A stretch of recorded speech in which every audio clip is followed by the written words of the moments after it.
यह कहानी है उस योद्धा की जो अगर महाभारत में उतर जाता तो एक ही बार में पूरा युद्ध खत्म कर देता, पर उसने अपना सिर स्वयं भगवान कृष्ण को दे दिया।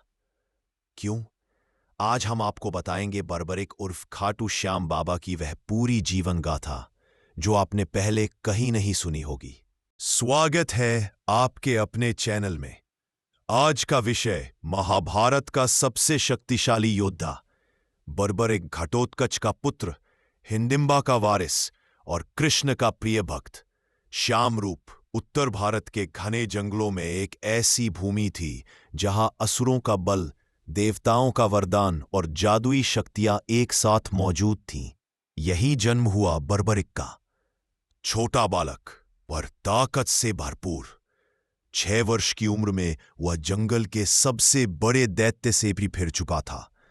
बर्बरिक का एक ही सिद्धांत था, मैं हमेशा कमजोर पक्ष का साथ दूंगा। यही बात आगे चलकर महाभारत की दिशा बदलने वाली थी। शक्ति की चाह में बर्बरिक गए भगवान शिव की तपस्या करने। उनके भस्म से ढके शरीर, अटूट ध्यान और दृढ़ संकल्प ने शिव को प्रसन्न किया। शिव ने 3 वरदान दिए। एक बाण दुश्मन को चिह्नित करने वाला, दूसरा मित्र को चिह्नित करने वाला, तीसरा एक ही प्रहार में चिह्नित सभी शत्रुओं का संहार। कुरुक्षेत्र में युद्ध की घोषणा होते ही बर्बरिक उत्साहित हुए। उन्होंने कहा, मैं युद्ध में जाऊंगा, पर पहले जानूंगा कि कमजोर कौन है। 12 वर्षों की यात्रा, राज्यों में घूमना, राजाओं से बातचीत, हर जगह एक नया जवाब। कभी पांडव कमजोर, कभी कौरव कमजोर। बर्बरिक ने निश्चय किया, जिस पक्ष में मैं रहूंगा, दूसरा पक्ष कमजोर दिखाई देगा और मैं उसकी मदद करूंगा। उनके इस निर्णय ने महाभारत का भविष्य बदल दिया।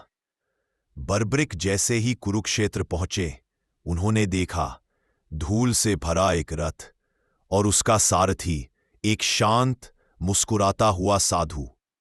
वह कोई साधारण व्यक्ति नहीं, स्वयं श्री कृष्ण थे। कृष्ण ने पूछा, किसका साथ दोगे? बर्बरिक ने तुरंत कहा, कमजोर का। कृष्ण मुस्कुराए। उन्होंने एक चुनौती दी, इस पेड़ की सभी पत्तियों को सिर्फ एक बाण से भेद दो। बर्बरिक ने बाण चलाया। बाण ने पूरी पेड़, फिर कृष्ण के पैर के पास आकर रुककर घूमने लगा। कृष्ण समझ गए, यदि यह योद्धा युद्ध में उतरा तो यह युद्ध शुरू होने से पहले ही समाप्त हो जाएगा।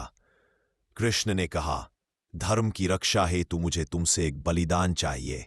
बर्बरिक ने शांत होकर कहा, कहो प्रभु, मेरा जीवन भी ले लो। कृष्ण ने उनका शीर्ष मांगा और बर्बरिक ने बिना किसी भय, बिना किसी प्रश्न के हंसते हुए अपना सिर अर्पित कर दिया। कृष्ण ने उसे एक ऊंची पहाड़ी पर रखा, जहां से उसने पूरे महाभारत युद्ध को देखा। कृष्ण ने आशीर्वाद दिया, आज से तुम श्याम रूप में पूजे जाओगे, खाटू श्याम बाबा के नाम से, और जो भी सच्चे मन से तुम्हें पुकारेगा उसकी मनोकामना पूर्ण होगी। युद्ध खत्म हुआ। पांडवों के बीच विवाद हुआ, विजय किसके कारण मिली? कृष्ण ने कहा, एकमात्र साक्षी है बर्बरिक। बर्बरिक के कटे हुए सिर ने कहा, मैंने देखा कि असल में युद्ध कोई योद्धा नहीं लड़ रहा था। हर प्रहार, हर वार, सब कृष्ण की लीला थी। सब मौन हो गए। कृष्ण मुस्कुरा उठे। बर्बरिक, वह योद्धा जो पूरी धरती को जीत सकता था, पर उसने चुना धर्म का साथ, बलिदान का मार्ग और कृष्ण का चरण।